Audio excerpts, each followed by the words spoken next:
বকেয়া টাকা না মেলায় আন্দোলনে সামিল হলো স্থায়ী এবং অস্থায়ী কর্মীরা। এই বিষয়ে জানা যায়, এদিন মঙ্গলবার 11 ফেব্রুয়ারি 3টে নাগাদ রায়গঞ্জ বিশ্ববিদ্যালয়ের স্থায়ী এবং অস্থায়ী কর্মীরা তাদের বকেয়া টাকা না মেলায় এদিন তারা আন্দোলনে সামিল হলেন। আরও জানা যায়, বিশ্ববিদ্যালয়ের স্থায়ী এবং অস্থায়ীরা মিলে শতাধিক কর্মীদের টাকা উপাচার্য ইচ্ছাকৃতভাবে আটকে রেখেছেন এবং সে কারণেই তারা আজ ডেপুটি কন্ট্রোলারকে কিছুক্ষণ আটকে রাখেন। এই বিষয়ে অশিক্ষক কর্মী সুবীর চক্রবর্তী বলেন, পরীক্ষা বাবদ কিছু সম্মানীয় টাকা তাদের ন্যায্য প্রাপ্য, আর সেই টাকা থেকে তাদের বঞ্চিত করা হয়েছে। ফলে সে কারণে আজ তারা এই ধরনের পদক্ষেপ নিতে বাধ্য হয়েছেন। তিনি আরও বলেন, এই ন্যায্য টাকা না পেলে তারা ডেপুটি কন্ট্রোলারকে ঘেরাও করে রাখবে বলে জানিয়েছেন। এও জানান, তাদের এই সঠিক দাবি পূরণ না হলে আগামীতে তারা আরও আন্দোলনের পথে যাবেন বলেও হুঁশিয়ারি দিয়েছেন। এই প্রসঙ্গে অশিক্ষক কর্মী সুবীর চক্রবর্তী কি জানালেন, শুনুন বিস্তারিত। ইউনিভার্সিটি স্টাফ হিসাবে এখানে এসেছি। কি দাবি আপনাদের? কেন আমাদের দাবি হচ্ছে, আমাদের সেপ্টেম্বর মাসে আমাদের পরীক্ষা, আগস্ট মাসে পরীক্ষা হয়েছিল। এই পরীক্ষায় আমরা একটা সাম্মানিক অর্থ পাই, এই টিচার থেকে শুরু করে নন টিচিং। সেই অর্থটা মোটামুটি প্রায় 15 লক্ষর মতো সেইটাকে আমাদের মধ্যে দেওয়া হয় কিছু পার্সেন্টেজ কেটে। তো এতদিন আমরা পরীক্ষার ডিউটি করেছি সেখানে 2015 থেকে, কিন্তু কোনোরকমভাবে আমাদের এই টাকাটা আটকানো হয়নি। এবার এই ভিসি আসাকালীন, অর্থাৎ দীপক রয়, আমাদের ভিসি দীপক রয় আসার পর থেকে প্রত্যেক পরীক্ষায় এত ডিস্টার্ব করছেন উনি, যে এই টাকাটাকে উনি নিজের সম্পত্তি মনে করে নিজের কাছে রেখে দিচ্ছেন। অর্থাৎ এই টাকাটা উনি আমাদের মধ্যে ডিস্ট্রিবিউট করছেন না। এটা আমাদের সন্দেহ হচ্ছে যে এই দুর্নীতিগ্রস্ত ভিসি, অর্থাৎ আমাদের যে দীপক রয় রয়েছেন, তিনি ডিন থাকাকালীন যে দুর্নীতিগুলো করেছিলেন, দুর্নীতি অর্থাৎ একটা দুর্নীতি আমরা হাতে নাতে ধরেছি, 4,93,000 এক ক্যাটারারকে উনি ক্যাশ পেমেন্ট করেছেন। সেই টাকার দুর্নীতিকে ঢাকতে, অর্থাৎ এই টাকাটা কি ওই খাতের মধ্যে উনি দিচ্ছেন, এটা আমরা জানতে এসেছি এখানে। যতক্ষণ না আমাদের এই টাকাটা আমাদের আজকে দেবে, আমরা এই কন্ট্রোলার স্যারকে ঘেরাও করে রাখবো।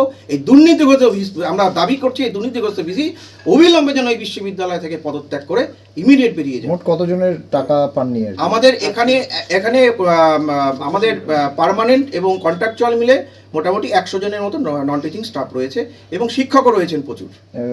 তাও কতদিন হলো, কতদিন যাবত টাকাটা পাচ্ছেন? এটা সেপ্টেম্বর থেকে শুরু হয়েছে, আজ পর্যন্ত এত মাস হলো।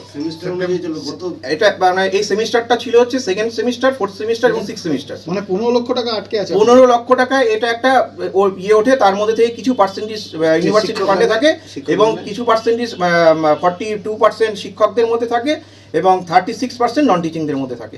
সেই টাকাটার আনুমানিক হচ্ছে 5 লক্ষ টাকা আমাদের নন টিচিংদের মধ্যে, সেই টাকাটা এখনো পর্যন্ত আমাদের দেয়নি। কারণ আমরা তৃণমূল করি বলে, এই ভিসি বিজেপির ভিসি তৃণমূল করি বলে, আমরা এই কর্মচারীরা তৃণমূল করে বলে বিজেপির ভিসি টাকাটাকে আটকে রেখেছে। যদি দাবি না মানা হয়, আজকে আমরা কন্ট্রোলার স্যারকে ধরে রাখবো, কারণ ঘেরাও করে রাখবো যতক্ষণ না এটা সমস্যার সমাধান হয়।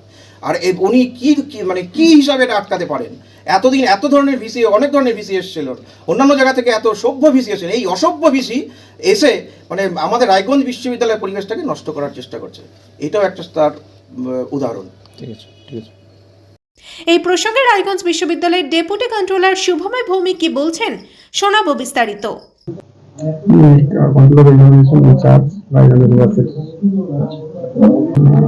ব্যাপারটা হচ্ছে, আমাদের গত পুজোর আগে পরীক্ষা শেষ হয়েছে, পরীক্ষার প্রসেসিং হচ্ছে এখন, রেজাল্ট কিছুটা আউট হয়েছে, কিছুটা হয়নি।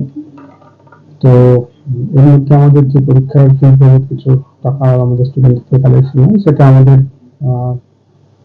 শিক্ষক, ইনভিজিলেশন আর শিক্ষক কর্মচারীদের মধ্যে একটা বিশ্ববিদ্যালয় নিয়ম আছে, সেই অনুযায়ী ডিস্ট্রিবিউট হয়। তো সেখানে ডিউটি ওয়াইজ বিভিন্ন কাজকর্মের অনুযায়ী সবাই ডিস্ট্রিবিউট হয়।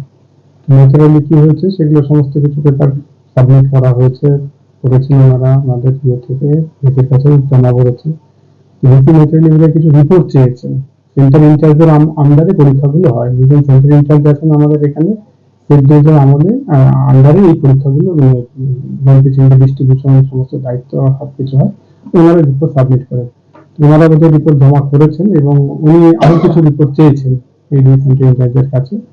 তো সেটার জন্য হয়তো উনি অপেক্ষা করছেন, জানি না। আমরা তরফ থেকে আমি বলেছি যে ব্যাপারগুলো যাতে সুষ্ঠুভাবে সমাধান হয়ে যায় তাড়াতাড়ি, এবং আমাদের যারা কলিগ আছে তারা যাতে সেটা ঠিক মতো পেয়ে যায়। কারণ এর আগে ওনারা ঠিক মতো সবকিছু পেয়েছে, এবার কিছু হয়তো কিছু সমস্যা অ্যারাইজ করেছে। তো সেই কারণে আমাদের আগামী সামনে পরীক্ষা আছে, সেই পরীক্ষা যাতে সুষ্ঠুভাবে হয়, আমাদের সবাইকে নিয়ে থাকতে হবে, সবাই যাতে এই ব্যাপারগুলো ইয়ে করে, আমি সেটা চাই। স্যার প্রতিবার পরীক্ষার পরে কি এইভাবে মানে টাকা দিতে কি একটু দেরি হয় বা ন্যাচারালি পরীক্ষার পরে ন্যাচারালি বলুন ব্যাপার ঘটনা হচ্ছে কি, পরীক্ষার পরে সমস্ত কিছু হিসাবপত্র হয়, তারপরে জমা পড়ে ক্লাস থেকে ক্লিয়ারিং হয়, ডিসির অ্যাপ্রুভাল প্রসেস আছে, একটু তার তো সময় লাগে, তো পেয়ে যান ওনারা সব মোটামুটি পেয়ে যান। এবার একটু হয়তো দেরি হচ্ছে কোনো কারণবশত।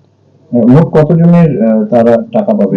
আমাদের এখানে যারা অশিক্ষক কর্মচারী এবং যারা টিচার্স আছে তাদের ইনভিজিলেশন ডিউটি এবং অশিক্ষক কর্মচারীদের তারা যে ডিউটি করেছে সব পুরো টাকা দেবে। এবং ওনাদের অভিযোগ যে আমাদের উপাচার্য এবং অন্যান্য আধিকারিকরা এই টাকাটা তুলে খরচা করে দিচ্ছে, এই বিষয়টা কি বলবেন? হ্যাঁ, সেই ব্যাপারে টাকা খরচা বলছে না জানি না, আমরা তো টাকা খরচা করার দায়িত্ব আমার নেই, সেটা ফিনান্স ডিপার্টমেন্ট দেখেন। টাকা ডিসির অ্যাপ্রুভাল বা তাছাড়া সেই খাতের টাকা কোনোভাবে খরচা হয় না, আমি জানি না এভাবে কিছু হয়েছে, নিশ্চয়ই হয়নি। ঠিক আছে।